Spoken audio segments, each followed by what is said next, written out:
Bonjour à tous, ici Julien Petit. Fan de voitures, bienvenue sur ma chaîne.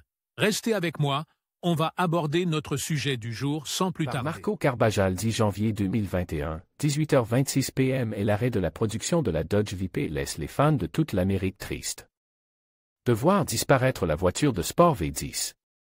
Cependant, près de 4 ans après son abandon, de nouvelles VP continuent d'être vendues dans tout le pays. Fait inhabituel, cette supercar se vend mieux qu'un nouveau modèle. Selon CarBuzz, la Dodge abandonnée a réussi à vendre plus de nouvelles unités que la Ford Mustang Mach-E.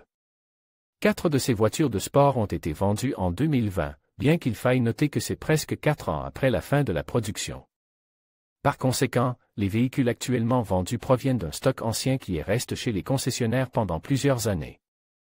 Néanmoins, des acheteurs affamés continuent d'acquérir ces voitures alors qu'aucune n'est mise en vente en ligne. La tendance Dodge VP n'est même pas nouvelle.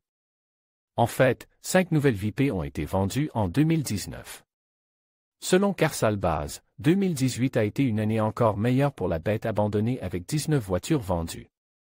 Cependant, comme les voitures continuent de se vendre et que les stocks continuent de diminuer, il n'y aura probablement plus beaucoup de ces voitures disponibles.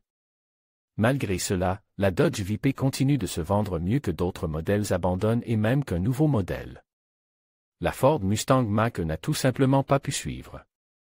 Si l'histoire de la Dodge VP est un peu ironique, il est indéniable que 2020 a été une année difficile pour la Ford Mustang Mach-E.